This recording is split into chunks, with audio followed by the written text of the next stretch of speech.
Hi, my name is Kim Doe, and I will be presenting the Endangered Species Act. Oh, and here's my table of contents.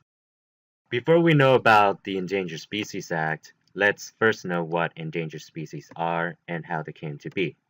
After all, that is what the Act focuses on. So, what are endangered species? Endangered species are a specific kind of animal or plant that is about to die off or extinct. The black-footed ferret, for example, their population in 1987 was only 18 individuals in the entire world. If you compare this with the population of humans or, say, flamingos, you can tell that the black-footed ferrets were at extreme risk of extinction. How do species become endangered?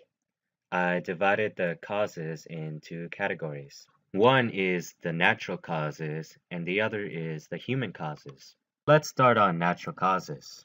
Species have been going extinct on their own for a lot of reasons, like predation, where a predator would somehow gain the upper hand and kill all the members of a species. Destroy dependency, like not enough prey where a species wouldn't have enough food to survive. Competition is when another species is competing on the same prey. Sometimes there are winners and sometimes there are losers.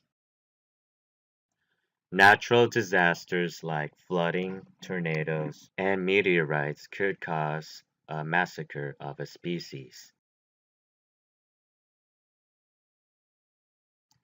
Climate change, like if the temperature changed too fast for a species to evolve and adapt the new condition.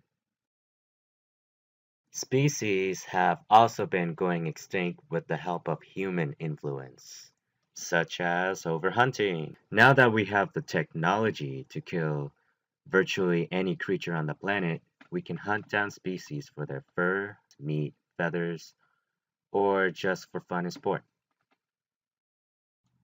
Habitat destruction includes wildfire and environmental invasion. Pollution. Humans are super good at making them. Examples like trash, light, sound, and chemical pollution. Sounds made for submarine radars would disturb communications between orcas, and industrial smoke would accelerate climate change faster than it should be. The human causes I have enlisted may be fewer than the natural causes, but they are the most effective. Based on estimated fossil studies in Brown University, long ago the evolving rate was slightly higher than the extinction rate on average, meaning that there were more species created than extinct. But everything changed when the humans attacked. Today, it's estimated by the Duke University that humans accelerated extinction up to 1,000 times faster than pre-human times. Well, we know the problem now, but what is our solution? Well, the United States solution is the Endangered Species Act, or ESA for short. It was made into a law when President Nixon signed it in 1973. Other countries also have species protection laws, but not all of them are as strongly enforced as the United States ESA. The ESA's purpose is to not only save and conserve endangered species, but also to recover their populations back into normal growth rates. We know what the ESA law is, but who are in charge of the ESA? Well, there are two main departments that are in charge of this. One being the Fish and Wildlife Service, and the other the National Marine Fisheries Service. The difference between these departments are that the Fish and Wildlife Service is in charge of the endangered species within the mainland of the United States, and that includes freshwater, lakes, and ponds, while the National Marine Fisheries Service is in charge of the surrounding ocean and the coast.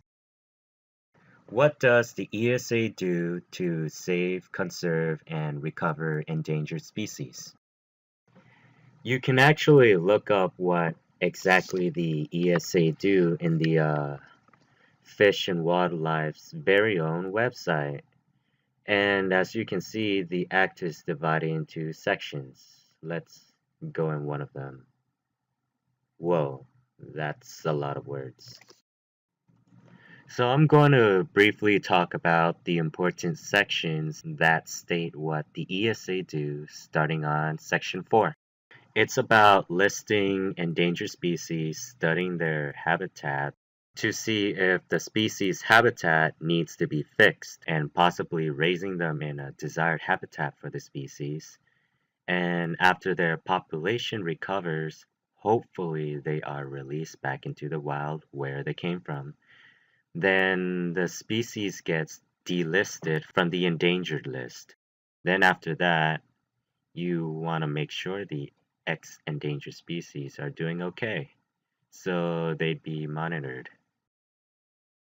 And by the way, there has to be a category of how endangered a species is and what defines each of these categories. Introducing the endangered species category and criteria. And there's a download button for it in the National Geographic's website.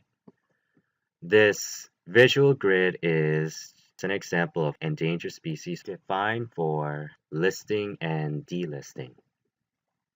Section 6 is cooperation with states and territories. It's basically a system of the government giving money to states and private landowners so they can use it for protecting species and habitat. Section 7 is federal actions and consultations. Federal agencies don't just rely on states and territories to help endangered and vulnerable species, because they also have to use their authorities to run conservation programs, mostly these two. And federal agencies also have to consult these departments to ask them if any actions the federal agencies authorized or funded is likely to harm critical habitats. Prohibition laws. It's pretty straightforward. Laws that prohibits people from doing a certain action that would endanger or further endanger species. And finally, permits. This section gives exceptional permissions to certain people that are licensed to regulate and monitor endangered and vulnerable species. How successful is the ESA? This question is really more about opinions than facts. It's a failure at an extent, and it's also a success at an extent. Take a good look at this graph I found from National Geographic's, who made this based off of the Fish and Wildlife Service documents. You might say, no, the ESA is not successful because ever since the creation of the ESA, there are still species that went extinct. Plus, the amount of those species recovered is only a tiny portion of the amount of species that still remain endangered and threatened. However, you might say yes because thanks to the creation of the ESA, there are species that had been recovered. Plus, the amount of those species extinct is only a tiny portion of the amount of species that still remain endangered and threatened. And also that the amount of species recovered under the ESA is more than the amount extinct. What is the ESA politics today? People who have opinions about the ESA could bring them up into politics. Critics of the ESA would say, all this money spent on endangered species and only a small percentage actually recovered. It is a failure. We should prioritize our tax money elsewhere where it is more effective. However, supporters of the ESA would say, no matter how expensive, as long as it continues the existence of even one species, it is a success. In fact, we should prioritize our tax more on this as more and more species are at risk of extinction. The current Republican administration supports the critics, prioritizing less on species conservation programs and focusing more on job making by reducing the amount of species from the ESA endangered and vulnerability list, seeking to reduce the climate policy, and helping to bring back coal industries.